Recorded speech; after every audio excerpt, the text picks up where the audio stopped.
Assalamualaikum warahmatullahi wabarakatuh.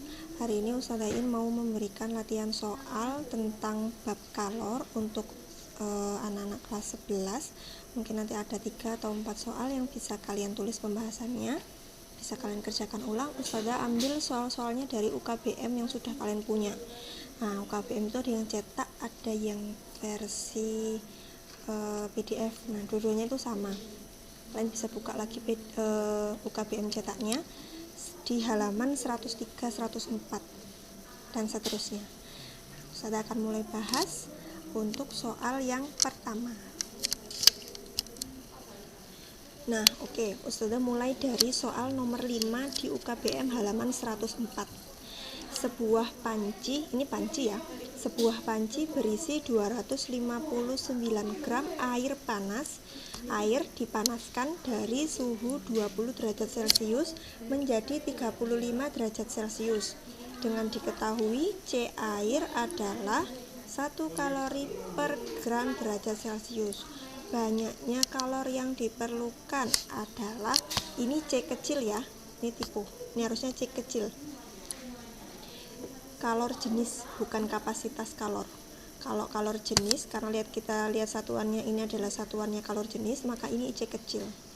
Nah, bagaimana caranya? Biar mudah, Ustazah mau kopas dulu ke sini.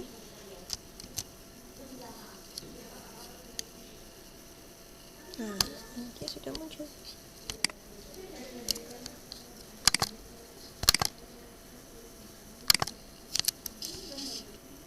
Oke, Ustazah sudah pindahkan di sini soalnya. Tadi sebuah panci berisi 259 gram. Berarti kita tulis diketahui massa 259 gram. Dipanaskan dari suhu, berarti ada T awal 20 derajat Celcius, T akhir bisa TT atau T aksen 35 derajat Celcius. C air adalah 1 kalori per gram derajat Celcius. Ditanyakan Q-nya berapa. Nah, kalau ada soal seperti ini, karena di sini pakainya kalori dan gram, gram ini tidak perlu. Jadi di sini pakai kalori per gram derajat Celcius gitu ya. Masanya tidak perlu kamu rubah menjadi kilo. Kamu bisa langsung mengerjakan ini menggunakan satuan-satuan yang sama dengan satuan C-nya. Oh, ini derajat Celcius, tetap derajat Celcius, sudah selesai. Apa yang harus kita lakukan? Masuk ke rumus. Apa rumusnya kalor? Rumusnya kalor adalah, kalau masih ingat, jadi jawab M C kecil delta T. Langsung saja 259 dikali C-nya adalah 1. Nah, delta T-nya berapa dah? Delta T-nya berarti T akhir min T awal. 35 dikurangi 20, 15 derajat Celcius. Berarti ini adalah kali 15. Berapakah hasilnya? Hasilnya adalah 3885. Nah, satuannya apa? Karena ini tadi pakai kalori, berarti kita pakai kalori, belum menjadi joule. Nah, sekarang kita cek tadi pilihannya di soal itu pakai kalori atau pakai joule. Oh, pakai joule. Berarti kita rubah kalori, kita konversikan ke joule. 1 kalori berapa joule ya? Ada yang tahu? Nah, kita konversikan kalori ke joule. Ingat, saya tulis pakai merah ya. 1 kalori kalau dikonversikan ke joule adalah 4,2 joule. Maka kalau kita punya 3885 kalori untuk dirubah menjadi joule, ya 3885 dikali 4,2. Berapakah hasilnya? Hasilnya 16.317 joule. Nah, kalau mau dicarikan kilo berarti 16 dibagi 1000 ya. Joule ke kilojoule, 16,317 kilojoule. Nah, ini di pilihan di soal tidak ada, tapi nggak apa-apa. Yang penting kita tahu bagaimana cara menyelesaikan soal yang seperti ini. Apakah kalau nanti misalkan ada yang tanyakan, silakan tanyakan di komen atau nanti sampaikan ustadzah di kelas. Nah, itu tadi adalah soal nomor 1. Untuk menjadi catatan bahwa ketika ada soal yang mengatakan itu kapasitas kalor, maka satuannya adalah dari M kali C kecil, atau kapasitas kalor itu didapat dari Q per delta T, Joule per Kelvin atau Joule per derajat Celcius.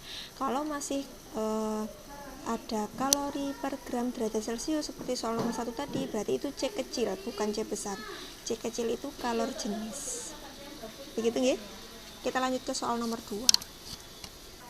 Oke, di soal nomor 2 ini saya ambil soal dari nomor 7. Halaman berikutnya, dalam termos terdapat 250 gram kopi pada suhu 90 derajat Celcius. Jika di dalamnya ditambah susu sebanyak 20 gram pada suhu 10 derajat Celcius, maka suhu air campurannya berapa? Jadi mau mencampurkan kopi dengan susu. Kopi dengan suhu yang lebih tinggi, susu dengan suhu yang lebih rendah. Logikanya pasti suhu campurannya berada di antara 10 sampai 90. Cairannya nanti akan jadi kopi susu gitu ya. Sekarang kita coba menghitung. Nah, ustadzah sudah pindahkan soalnya di sini untuk soal nomor 2 dari soal nomor 7 ya. Dalam termos terdapat 250 gram kopi pada suhu 90 derajat Celcius. Kita tulis dulu, berarti ada massa yang pertama adalah massa kopi. Massa kopi adalah 200. Saya tulis pakai sepeda lain aja biar beda. Diketahui ada massa kopi 250 gram, 1/4 kilo.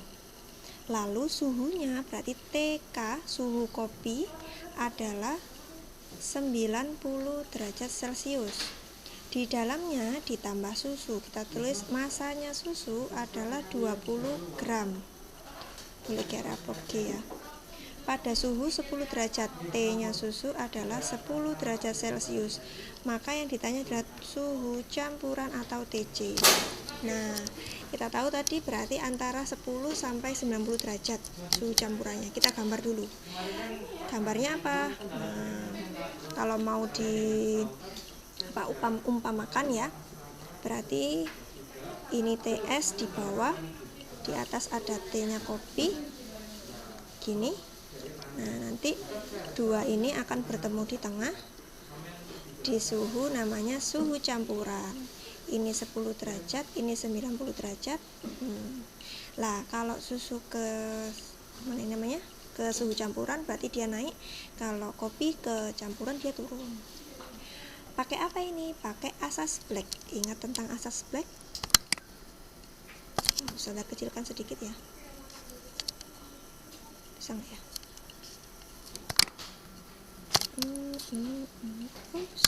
Apakah kalian masih bisa melihat ini? Tambah sedikit. Gini ya semua.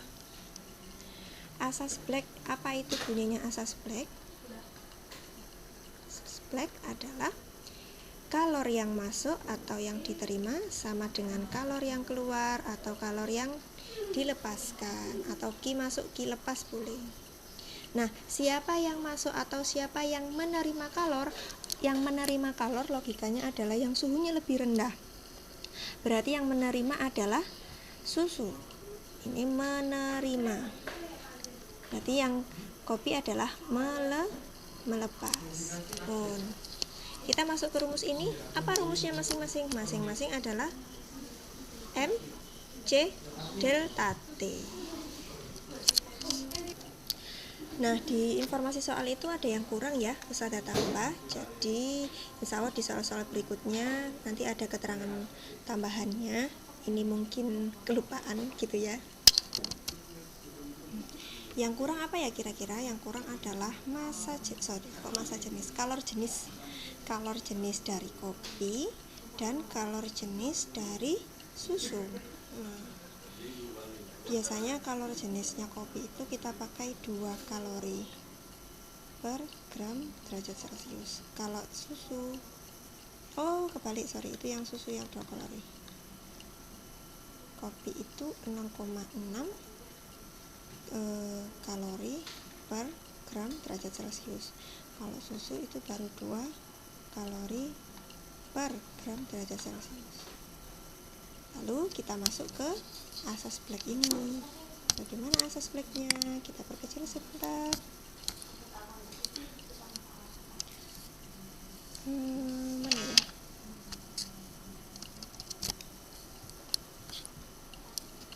Masih kelihatan ya?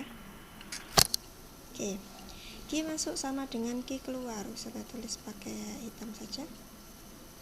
Berarti M kali C kali delta T sama dengan M kali C kali delta T. Nah, yang masuk tadi punya siapa? Yang masuk itu yang menerima. Berarti punyanya susu. Punyanya susu, delta S-nya susu.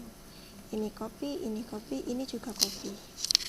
Pun, kalau sudah dimasukkan, punya massa susu adalah 20, T susu adalah 2 kalori, delta T susu. Nah, bagaimana delta T susu?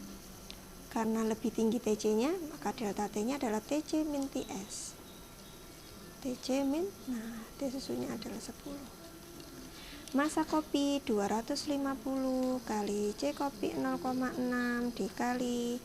Nah, karena tinggi kopi, lebih tinggi kopi daripada C, maka di sininya T kopi 90 min TC. Tinggal kita hitung. Tidak perlu mengubah gram ke kilogram atau apa bagaimanapun yang lainnya. Kalori tetap kalori, asalkan persamaan kiri sama persamaan kanan satuannya sama ya. Berarti ini gram ya sudah, tidak usah dirubah menjadi kilogram. Ini bisa kita cancel kanan kiri. Gitu. Lalu ini 0,6 bisa kita bagi 2 ini. Tinggal 0,3 gitu. Berarti yang di sini tinggal 2 kali TC min 10 sama dengan 25 kali 0,3 berarti 7,5 ya. 90 min TC. Ini kita uraikan 2 TC min 20. Nah, ini 7,5 dikalikan 90 berapa ya? 675 min 7,5 TC. TC ketemukan dengan TC, berarti 2 TC ditambah 7,5 TC sama dengan 675 ditambah 20.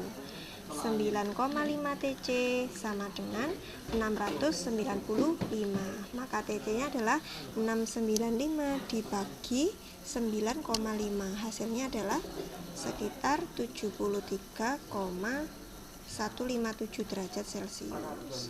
Nah, jadi suhu campuran dari soal ini, kopi sama susu tadi ketemu 73,157 derajat Celcius. Itu jawaban untuk soal nomor 7 UKBM.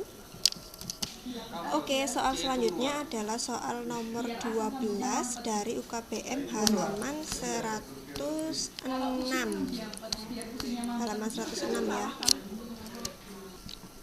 Soal nomor 3 adalah dari soal nomor 12. Permukaan dalam suatu dinding rumah dijaga tetap bersuhu 32 derajat Celcius. Pada suatu hari, suhu udara di luar adalah 18 derajat Celcius. Jika koefisien konveksi rata-rata konveksi. Nah, diingat-ingat lagi, konveksi itu perpindahan kalori yang secara apa? Koefisien konveksi rata-ratanya adalah 4 Joule per second meter kuadrat Kelvin. Dan luas dindingnya 12 meter persegi atau kuadrat. Banyaknya kalori yang hilang karena konveksi alamiah setiap detiknya. Oh, ditanya adalah joule per second ya, yang dicari, diingat-ingat yang dicari joule per secondnya berapa.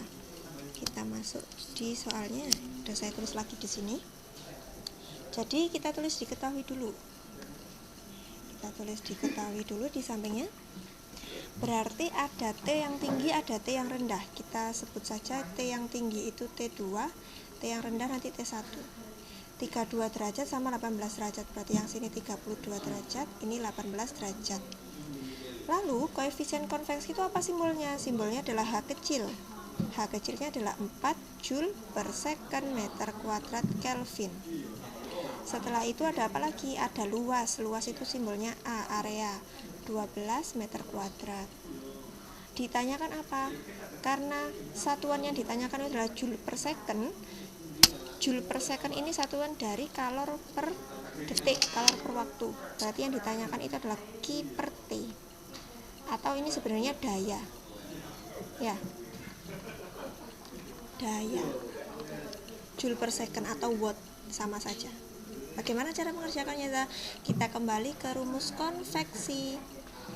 Konveksi, ingat-ingat rumus konveksi. Di rumus konveksi itu ada rumus H sama dengan Q per T, atau kalau kamu di catatannya sama ustadzah yang lain, Q sama dengan H per T, gitu ya. Q sama dengan H per T, begitu. Nah, atau karena yang dicari adalah Q per T itu kan berarti sama dengan H. Berarti kita tinggal mencari H itu berapa. Nah, rumusnya H itu ternyata H kecil dikali A dikali delta T. Tinggal masuk di rumus ini. Saya tulis yang sebelah sini biar lebih jelas. Kamera. Oke, ini yang kita cari. Kok jelek, Pak? Loh.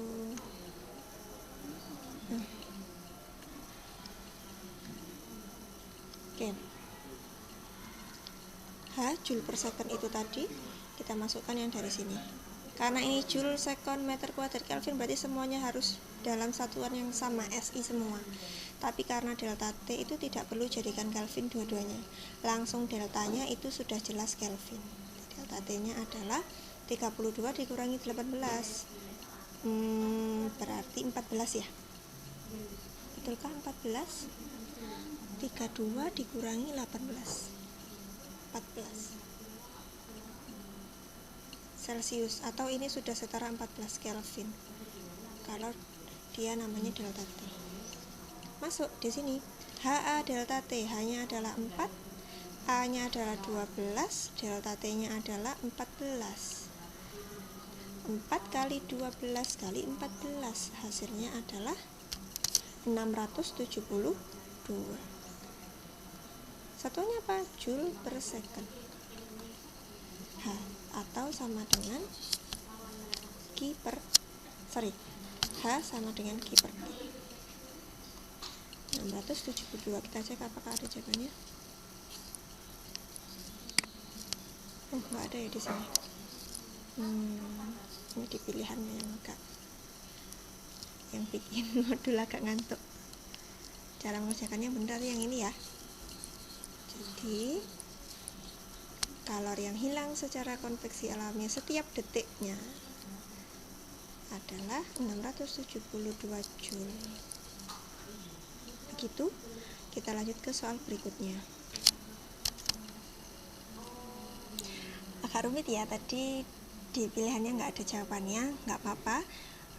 Cara mengerjakannya seperti yang sudah Ustazah jelaskan tadi.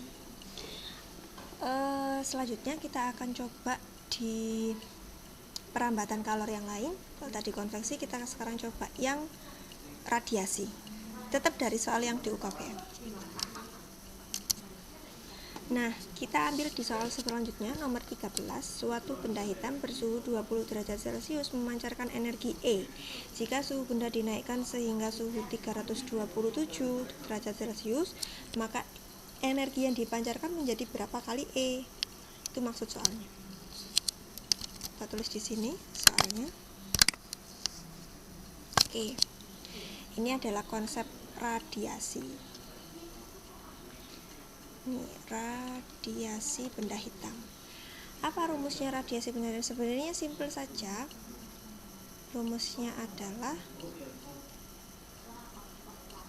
Q dalam radiasi adalah E to T pangkat 4. Atau ada yang menuliskannya E sigma kecil T pangkat 4. Ini berarti perbandingan antara suatu benda hitam dengan suhu yang berbeda-beda.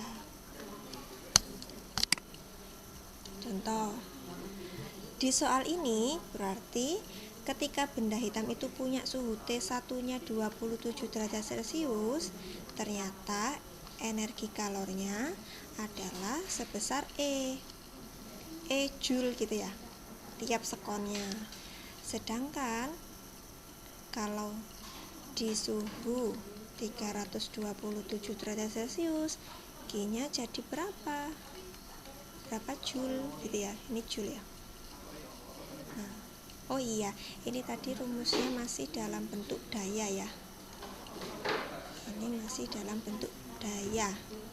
Kalau dirubah ke kalor, ini harus P kali T. Jadi di rumus sebelah, rumus yang ini harus ketambahan T gitu. Pun kita lanjut ke sini. Karena ini rumusnya daya, apa-apa langsung aja di sini. Ini kan berarti kalau daya Q per T. Berarti rumus ini daya sama dengan Q per T. Berarti ini di atas. Pun pakai apa dah? Pakai yang ini karena sama-sama per second, 1 sekon T-nya sama, pakai aja yang ini. Itu T pangkat 4 ini. T kalau di rumusnya P sama dengan E to T pangkat 4, yang berubah adalah daya dan T suhu, maka E2 nya tetap E sama to, rumusnya berubah jadi P per T pangkat 4. Nah ini yang kita pakai dok, E2 sama dengan ini. Maksudnya apa dah? Jadi naikkan sedikit. Nah jadi E kali to di keadaan 1 sama dengan E dikali to di keadaan 2. Berarti ini P1 per T1 pangkat 4 sama dengan P2 per T2 pangkat 4. P nya berapa dah? P nya tadi E, kalau ini kan tadi joule per second, berarti ini namanya berubah menjadi P.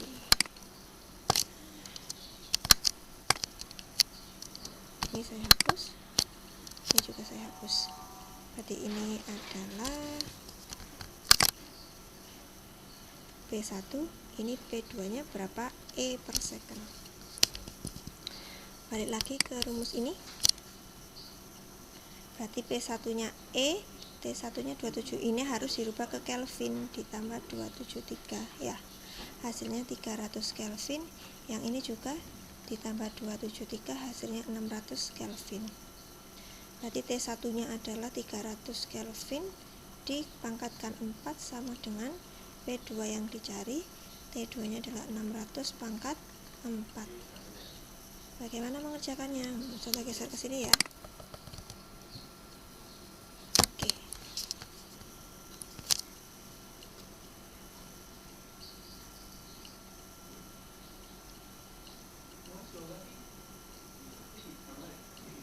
Untuk memudahkan, Ustazah pakai cara cancel coret-coret aja. Tapi coret-coretnya seperti ini. Kita kalikan silang ya. Kita kalikan silang ini dengan ini dengan ini. Kita pindah ke sini. E dikali 600 pangkat 4 itu kan 600 gitu ya. Nah, sama dengan P yang kedua kita cari kali 300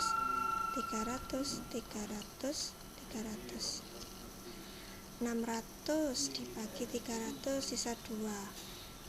Nah, sisa 2 sama ini sisa 2 juga. Jadi E kali 2 kali 2 kali 2 berapa? 4 kali 4 16, itu P2. P2 sama dengan 16E. Atau cara yang lain adalah, ini udah ketemu ya hasilnya ini ya, 16E. Cara yang lain adalah ketika sudah di sini kita rubah dari sini ya. E per 300 pangkat 4 itu sama dengan, ini kan 300 kali 2 pangkat 4, berarti ini juga sama dengan E per 300 pangkat 4 sama dengan P2 per 300 pangkat 4 kali 2 pangkat 4. Nah, jadi tinggal langsung 16 kali E sama dengan P2. Sama saja. Pun itu jawaban untuk soal nomor berapa tadi? 12. Kita lihat apakah jawabannya ada 16. Oh ada, yang B ini ya, 16E. Begitu untuk soal nomor 13. Soal selanjutnya kita bertemu di video selanjutnya saja. Sampai di sini dulu, karena waktunya sudah habis, sudah adzan. Kita bertemu lagi di video berikutnya untuk soal-soal lanjutan. Kita tetap ambil dari UKBM. Maaf kalau ada kekurangan, kalau ada kesalahan. Terima kasih, semoga bermanfaat. Wassalamualaikum warahmatullahi wabarakatuh.